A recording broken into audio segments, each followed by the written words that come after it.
नमस्कार। 12 जून से 25 सितंबर तक दिल्ली का संग्राम चला। उसके अंतिम चरण में विद्रोही सेना नायक बख्तर खान ने बादशाह को कहा कि हमें शत्रु की शरण में जाने के स्थान पर लड़ाई करते हुए बाहर निकल जाना चाहिए। आप भी हमारे साथ चलें और अपने झंडे के नीचे हमारा नेतृत्व करते रहें। लेकिन वृद्ध और भयभीत बादशाह ने उनकी बात नहीं मानी और अंतिम दिन तो वह इलाही बख्श मिर्जा के उपदेश अनुसार हुमायूं की कब्र में छुप कर बैठ गया। बख्तर खान विद्रोह का झंडा उठाए दिल्ली से कूच कर गया।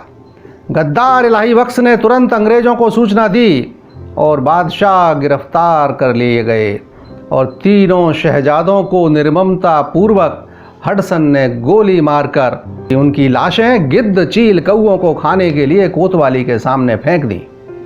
जब लाशें सड़ गईं तब उन्हें नदी में फेंक दिया गया। दिल्ली में भी वही हुआ जो जीतने के बाद हर जगह अंग्रेजों ने किया था। लॉर्ड एल्फिंस्टन ने जॉन लॉरेंस को लिखा, दिल्ली का घेरा समाप्त हो जाने के बाद हमारी सेना ने दिल्ली का जो हाल किया है वह हृदय द्रावक है। शत्रु और मित्र का भेद न करते हुए सरेआम बदला लिया जा रहा है। लूट में तो हमने नादिर शाह को भी मात कर दिया है। जनरल आउटरम कहता है, जला दो दिल्ली को। हैवलॉक ने कानपुर में पेशवा नाना साहब को पराजित किया और जमकर विध्वंस मचाने के बाद वह जैसे ही लखनऊ को रवाना हुआ, नाना ने फिर कानपुर पर अपना जरी पटका लहरा दिया। जैसे ही वह लौटा, नाना ने कानपुर छोड़कर ब्रह्मावर्त हथिया लिया। अंग्रेज सेना उधर आई तो नाना पहले कालपी और फिर लखनऊ के नज़दीक फतेहपुर में जाकर जम गए। अंग्रेज अधिकारियों ने इस चूहा बिल्ली के खेल को हैवलॉक की असफलता मानकर नेतृत्व जेम्स आउटरम को सौंप दिया। लेकिन दोनों अधिकारियों के मन में इसके बाद भी कोई खटास नहीं आई और वे मिलकर विद्रोहियों से जूझते रहे। यह अंग्रेजी विशेषता है। तभी सर कॉलिन के नेतृत्व में दिल्ली से आई अंग्रेज सेना भी उनके साथ आ मिली। कानपुर जनरल विंडहम के जिम्मे छोड़कर यह सैन्य दल लखनऊ की ओर बढ़ गया। इस बीच पृथक से अंग्रेजों की नाक में दम करते तात्या टोपे भी फतेहपुर पहुंच गए। फतेहपुर में नाना और तात्या ने योजना बनाई कि अब तक ग्वालियर अछूता है, अतः तात्या वहां मोर्चा संभाले। तात्या गोपनीय रूप से अकेले ग्वालियर पहुंचे। उन्हें सेना की कहाँ आवश्यकता, वे तो जहां जाते वहां सेना खड़ी कर लेते थे। 1857 की भूमिका को लेकर ग्वालियर कुख्यात है, लेकिन ग्वालियर, इंदौर, राजपूताना, भरतपुर आदि रियासतें भले ही यह सोचती रहीं कि हम तो बचे हैं, दूसरे के फटे में टांग क्यों अड़ाएं, क्यों लड़ें अंग्रेजों से, लेकिन सच्चाई यह है कि लोक मन में क्रांति की समर चेतना वहाँ भी जागृत हुई थी। भले ही सिंधिया की जीव ना हिली हो, वह अंग्रेजों से युद्ध ना चाहते हों, किंतु एक हाथ में जलती मशाल और दूसरे में तलवार थामे पैदल सिपाही सन्नद्ध हुए तो तोप खाने ने भी विद्रोह कर दिया। शहर तो शहर, सिंधिया के किले और महल में भी कोई गोरा नहीं बचा। महिलाओं को नहीं मारा गया, उन्हें आगरा भेज दिया गया। सिंधिया को एक बेजान गुड़िया बनाकर तबीयत से अंग्रेजों को काटा गया। कैसे हुआ यह सब? आखिर तात्या टोपे आया था वहां व्यूह रचना की खातिर। ग्वालियर की विद्रोही सेना को लेकर तात्या 9 नवंबर को कालपी पहुंचे। आए थे अकेले, गए तो सेना लेकर। कालपी कानपुर से महज 46 मील दूर है, लेकिन तात्या ने सीधे कानपुर पर चढ़ाई नहीं की। उन्होंने पहले जालौन में अपना खजाना रखकर उसकी सुरक्षा के लिए 3000 सैनिक व 20 तोपें छोड़ी। इसके बाद शिवराजपुर को कब्जे में लिया और 19 तारीख आते आते अंग्रेजी रसद के कानपुर के सारे रास्ते रोक दिए। विंडहम एक चतुर अधिकारी था। उसने तात्या के आक्रमण का इंतजार करने के स्थान पर उन्हीं की गतिविधियों को देखते हुए आगे बढ़कर मुकाबला करने की ठानी। 26 नवंबर को प्रातःकाल युद्ध शुरू हुआ और विद्रोहियों की 3 तोपें अंग्रेजों के कब्जे में आ गईं। वे इसे अपनी विजय समझ रहे थे, तब तक 3 तरफ से तात्या ने ऐसा घेरा कि उनके सामने केवल पीछे हटने का मार्ग ही शेष रहा। पीछे भी योजना पूर्वक नहीं हटे, दुम दबाकर भागे। हजारों तंबू, छोलदारियां, रसद विद्रोहियों के हाथ आईं। इस पराजय की गूंज लखनऊ तक गई, जो 23 नवंबर को अंग्रेजों के अधिकार में आ चुका था और 24 नवंबर को कर्तव्यनिष्ठ सेना नायक हैवलॉक दुनिया से विदा ले चुका था। अभी लखनऊ के जीत का जश्न भी नहीं मना था कि तब तक कानपुर का समाचार वहां पहुंच गया। तात्या टोपे की तोपें गरज रही हैं कानपुर में। अंग्रेजों की सेना वहां पहुंचती तब तक 2 दिन के शीघ्र युद्ध में कैप्टन माक्री, मेजर स्टर्लिन, लेफ्टिनेंट केन, लेफ्टिनेंट रिवन मारे जा चुके थे। लखनऊ से आई सेना गंगा पार न कर पाए, इसलिए पुल तोड़ा जा चुका था। तोपखाना भी सन्नद्ध था। लेकिन अंग्रेजों की सेना ने भी अपनी तोपों की मार की छाया में 30 नवंबर को अंततः गंगा पार कर ही ली। सेनापति तात्या टोपे, नाना साहब और ग्वालियर की सेना सहित विद्रोहियों के पास कुल 9-10 हजार सैनिक थे, जबकि चार्ल्स वॉल के अनुसार कमांडर इन चीफ कॉलिन के साथ 75,000 सिख व अंग्रेज सैनिक व 35 तोपें थीं।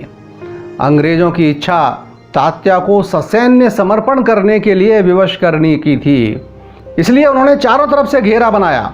लेकिन मैन्सफील्ड को धमकाते जाल तोड़कर यह हिंदुस्तानी शेर निकल ही गया। उसके बाद कॉलिन ने ब्रह्मावर्त पहुंचकर वहां का राजमहल जलाया, जहां भारत भूमि के दैदीप्यमान रत्न नाना साहब, तात्या टोपे, बाला साहेब और झांसी की छबीली रानी लक्ष्मीबाई शिशु से युवा हुए थे। लखनऊ कानपुर भले हार गए हों, लेकिन विद्रोही हिम्मत नहीं हारे। 1857 बीत गया, 1858 शुरू हो गया। बेगम हजरत महल, मौलवी अहमद शाह, तात्या की छापेमार युद्ध शैली ने अंग्रेजों की नींद हराम कर रखी थी। विद्रोह को कुचलने 15 अप्रैल को वालपोल एक बड़ी सेना के साथ लखनऊ से 51 मील दूर स्थित रुइया के किले तक पहुंचा। छोटा सा किला, छोटा सा जमींदार नरपत सिंह, किले में महज 100-150 लोग, लेकिन जिद्द बिना जूझे किला नहीं देंगे। युद्ध हुआ और होप जैसा अजय अंग्रेज योद्धा मारा गया। किले के कमजोर भाग से घुसने की कोशिश करते ग्रुप को विद्रोहियों ने गोलीबारी में मरने के लिए बांध कर पटक दिया। अपनी जूझने की शर्त पूरी कर, अंग्रेजों का मान मर्दन कर, वह नरनाहर नरपत सिंह अपने सहयोगियों के साथ किले से कब निकल गया, अंग्रेजों को पता ही नहीं चला।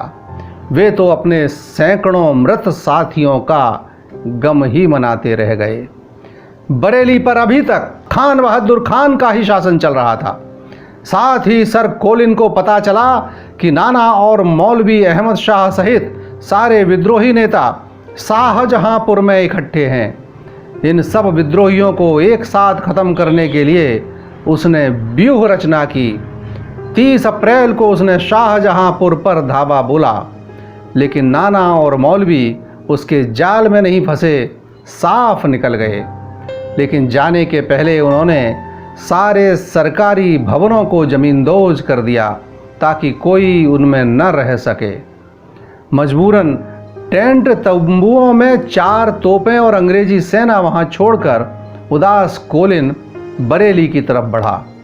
वहां खान बहादुर खान और उनके गाजियों ने फिरंगी को तगड़ा झापड़ रसीद करना तय किया। 6 मई को दाढ़ी के बढ़े हुए बाल, सर पर हरे साफे, कसा हुआ कमरबंद, उंगली में चांदी की चपटी अंगूठी, उसमें खुदी हुई कुरान की आयतें, ऐसी भव्याकृति के वीर एक हाथ में ढाल, दूसरे हाथ में तलवार थामे दीन दीन की गर्जना के साथ शत्रु पर टूट पड़े। उन्होंने तेजी से फिरंगियों को काटना शुरू किया तो अंग्रेज दहशत में पीछे हटे, लेकिन इन गाजियों की टोली में से एक भी पीछे नहीं लौटा। मारते, छांटते, काटते, उनमें से हर एक लड़ते लड़ते ही खुद भी कटा। एक अवश्य काटे जाने के पूर्व ही रणभूमि में गिरा। क्यों?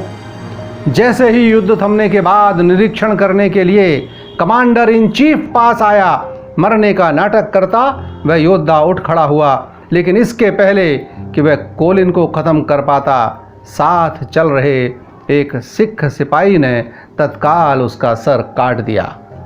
7 मई को खान बहादुर अपने साथियों के साथ मारकाट करते घेरा तोड़कर बरेली से साफ निकल गए।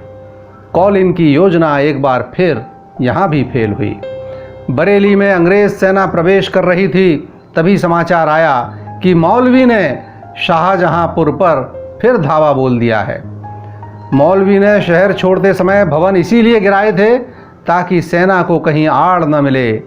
शाहजहांपुर की अंग्रेज टुकड़ी को मटियामेट कर वे बरेली का बदला लेना चाहते थे।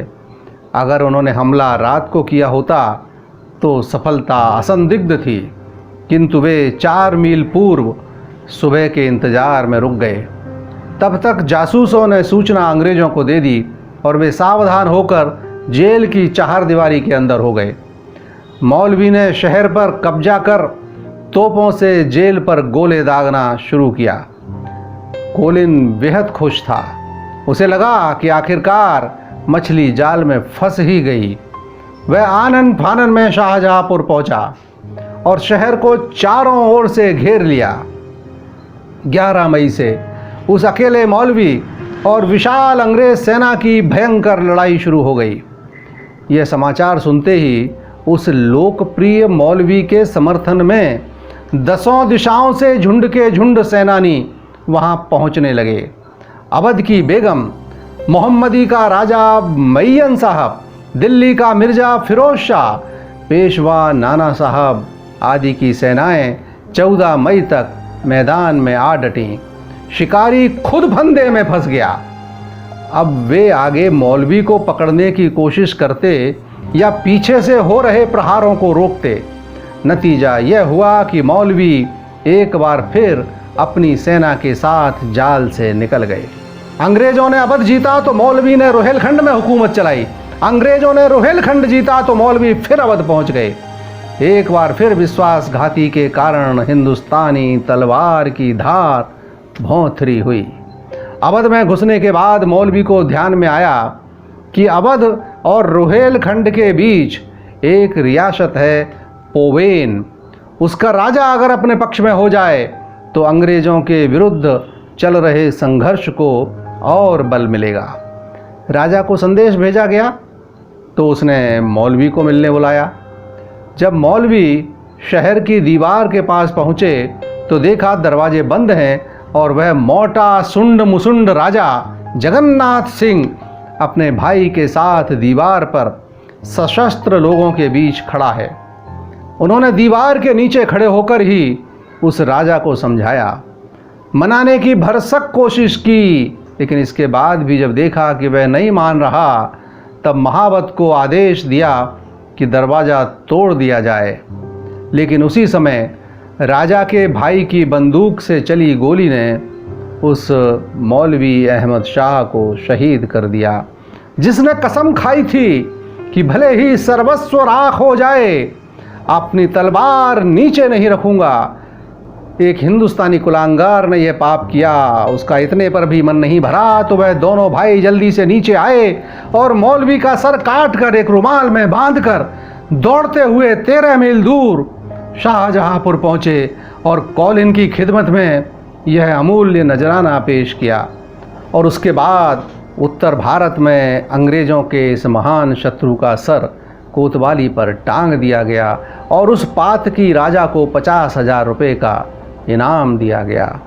अंग्रेज इतिहासकार मेल्सन ने लिखा, मौलवी एक असाधारण व्यक्ति था। विद्रोह काल में उसके सैनिक नेतृत्व की योग्यता का परिचय कई प्रसंगों में मिलता है। सर कॉलिन कैंपबेल को 2 बार युद्ध क्षेत्र में पराजित करने का करिश्मा करने वाला कोई दूसरा नहीं मिलता। मौलवी अहमद शाह को सादर श्रद्धांजलि।